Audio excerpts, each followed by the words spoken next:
Good morning ને સીતારામ. તો આપણે આવ્યા હતા પોરબંદરથી મીમાન. તો સાનવી કે મીમાનને લઈને રખડવા તો જવું પડે ને.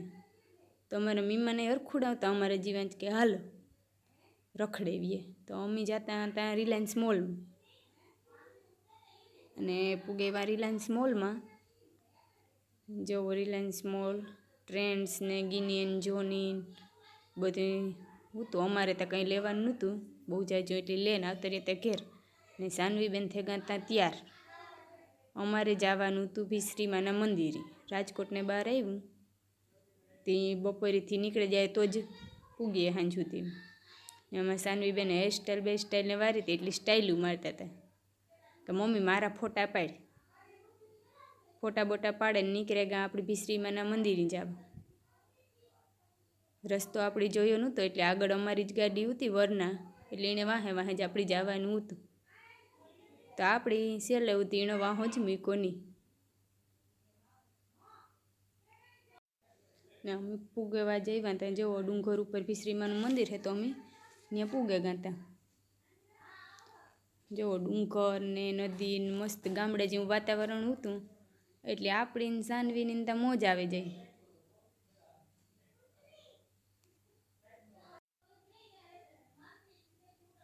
લીલોતરી સુમા હું એટલે બધી સાઈડ લીલોતરી નહોતી. ને જે આપણે પૂગેવા ભીશ્રીમાના મંદિરે.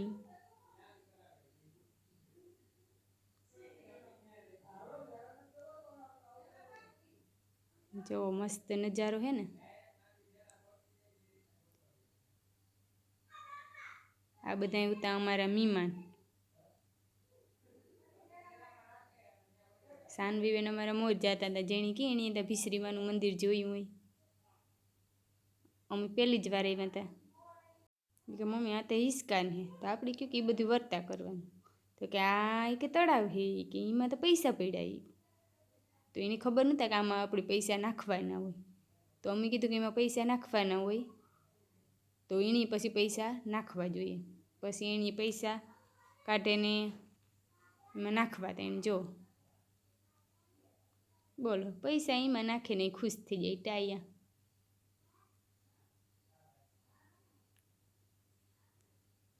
આ મંદિરે અરસ ને મસાને એવો કોઈ રોગ હોય તો એ મીઠાની માનતા કરીએ ને તો એ રોગ ગયો જાય. મીઠું ચડાવવાની માનતા કરીએ એટલી. જો આ પાસે દુકાન હે ત્યાં મીઠું ને એવું બધું જડે, નારિયેળ ને સુંદડિયું ને બધું હારું ને એવું બધું જડે. તો અમારે તો મીઠું જ લેવાનું હતું. બધાની 2-2 5-5 કોથરીઓ લેવાની હતી, કારણ કે આપણે ભગવાન પાસે માગવું જાજુ હોય ને, એટલે એક કોથરીમાં તો ભગવાન એટલું ન આપે. એટલે 4-4 5-5 કોથરીઓ લઈ લીધી બધાને. ને આપણે એક માનતા હોય તો એને 2 કોથરીઓ ચડાવવાની હોય, એટલે બધાની 2-2 3-3 માનતાઓ ભેગી થઈ ગઈ હતી કે દુઃખની. તો બધાને 4-4 5-5 મીઠાની કોથરીઓ તો લીધી જ. 4 ને 6 ને કોઈ એક માનતાની 2 ચડે. ને સાનવીબેન સીધા કે મમ્મી હવને પહેલાં હું દર્શન કરે. આવે ગાતા ભગવાનની પૈકી લાગે ભીશ્રીમાની. બધા અમે ત્યાં પૂઈ ગયા હતા કે હાલો આપણી કામ થયું. ને બહાર આવીને જોઈએ તો નજર મીઠાના ઢીગલા ઉપર પડી. એ કે હું ચડાવે દા. મેં કહ્યું કે ઉભ અમારે માગવાનું હે. તો કે ના, એ કે મારે એ કે ઓલું જોઈએ, ઢીંગલી જોઈએ રબરવાળી. તો એની ઢીંગલી માગે ને મીઠા ચડાવી દીધા, એટલે આપણી કેન્સલ કર્યું. પછી કે આ શાંતિ ફૂઈને બધા બેઠા તો બેહવા નહીં આવે, એ કરે ને બેહે ગઈ.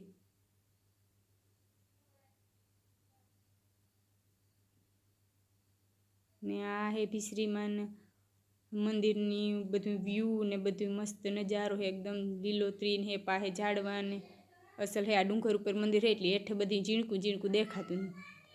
અસલ ડુંગર ઉપર મંદિર હે ને હેઠે તળાવ હે, નદીયું હે, બગીચા હે. એ બધું ઝીણકું ઝીણકું દેખાતું હતું. ને બધી સુમાહાનું લીધે ગ્રીનરી હતી, એ બધી ગ્રીનરી દેખાતું હતું. એટલે મજા આવે એવું વાતાવરણ હતું. ઠંડો ઠંડો પવન આવતો હતો.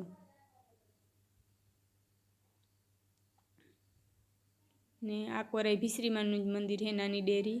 ને ત્યાં હે લપસિયા ખાવાના. ત્યાં આપણે પૈકી લાગવા જાય તો આપણે 7 લપસિયા ખાવાના જ. એટલે આપણે કોઈ પણ બીમારી હોય એની માનતા કરીએ તો ને કે અમે આવ્યું ને લપસ્યા ખાઈ જાય હું મીઠું સડાવી જાય હું તો એ રોગ એ દૂર થઈ જાય, વધારે હરસ મસાનું ને એવું વધારે હે. તો જાઓ અમારે સોનું ફૂઈને હાજણબાની તો મજા આવતી હતી ને સાનવીની તો એથી મજા આવતી હતી. ટાયા એવી તો બધા હાથ ને બદલે સૌદ ખાતા લગભગ લપસ્યા. અમારો તો વારો જ નહોતા આવવા દેતા.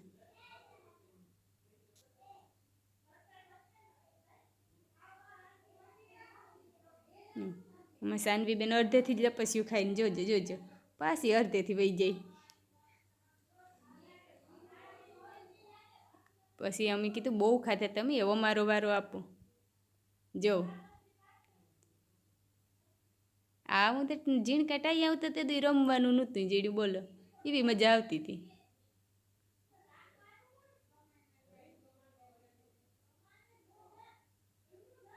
પાણો ઝીણકો કૂતો એટલે આપણે પગુઈથી લઈને માન આપણે થોડુંક ઓલું કરે હગીએ એવો ઉતો. થોડુંક 2 કલાક ખાઈએ તો ત્યાં હેઠા પૂગેવીએ. પણ આવતી હતી મજા.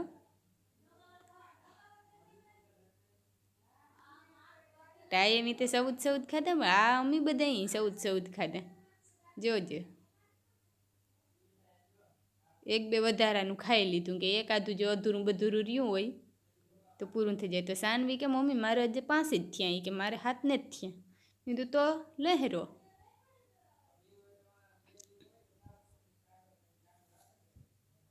તો એની પાસે 7 પૂરા કર્યા. અમારે પછી મધુફી તો ઊભા નહોતા થઈ શકતા, જોજો.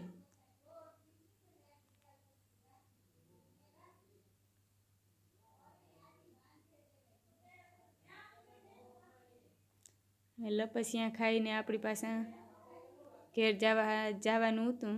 પછી આપણી ગામ હોય તો ફોટા બોટા તો પડાવવા પડે ને. અમારે સાનવીબેન પ્રદક્ષિણા કરતા ને, પ્રદક્ષિણા કરે, ફોટા બોટા પાડે ને ભીસરીમાંની ને વિડિયામાં બેયની બાય કે ને આપણી હવે ઘેર જવાનું હતું. ને આ બેનને જો હજે માગવાનું કેટલુંક જોઈએ હવે.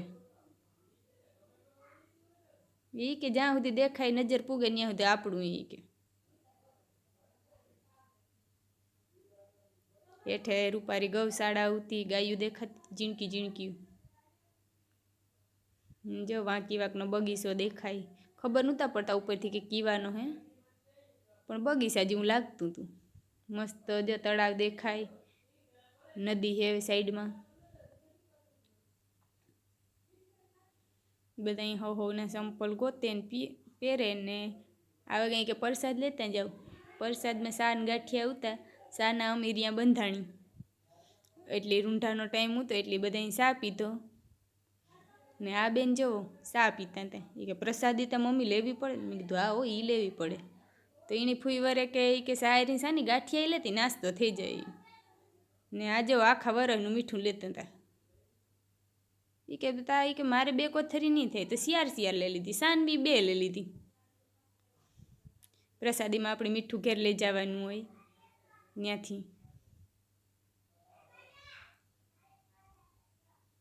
આ બેન દેખાતા હતા ભીચરીમાંનું મંદિરનું કાઢું હતું એ. ને આ કૂતરા કે તમે આમાં પૈસા નાખો, આ અમારું સ્વિમિંગ પુલ છે. એ કે પૈસાની તો બોલો કંઈ કિંમત જ નહીં ને. પેલું કે ને કૂતરાય નથી ઊંઘતા જોવો. ને આ કે મમ્મી આખું વરસ મીઠું હાલ છે ને, ઘટીએ નહીં ને. તો એ કરે ને આપણે નીકળે ગયા ઘેર. જો એ હે અમારી બચ્ચા પાર્ટી. બચ્ચા પાર્ટીને મોબાઈલ જ જોવાના. પછી ડુંગર ઉપરથી હેઠા ધીરે ઉતરે ગયા ને આવે ગયા ત્યાં રાજકોટ સિટીમાં. આ હે રંગીલું રાજકોટ. ખરેખર રાજકોટ રંગીલું હે. જુઓ કેવા રંગનું હે એ દેખાય. જો ગ્રીન ને કેસરી ને પીળો ને બધાય રંગનું. કદાચ એટલી જ રાજકોટની રંગીલું કહેતા અહીં હે. ટ્રાફિક પાર કરે ને માન ઘેર પી ગયા તો બધા થાકી ગયા હતા. અમારા સાનવી બેન ને ઈતા મામા 2 રમતા હતા ગેમ. આ બેન તો હુએ જ રહ્યા હતા. ઘણા નાસ્તો કરતા હતા, અડધા ફોનમાં વાત કરતા હતા. જો અમારું ઘર ભરાઈ ગયું હતું મહેમાનનું. એટલા મહેમાન અમારે આવ્યા હતા. મહેમાનને લઈને પછી આપણે વ્યાં ગયા હતા રામુને ત્યાં ઢોસો ખાવા. રાજકોટમાં રામુનો ઢોસો ફેમસ હો. તો મલક ઘડી વાર લાગી, ત્યાં વારા આવતા પણ વાર લાગે. એટલે બધાથી વાટ જોવાતી નહોતી, એક એક સ્પ્રાઇટટા ખાલી કરે ગયા ને આવે ગયો તો ઢોસો. જો આવડો ઢોસો આવ્યો, બધાને એકમાં જ ખાવાનું હે કામ. ઢોસો ખાઈ પેટ ભરે નીકળે ગયા આપણી ઘેર. બાય.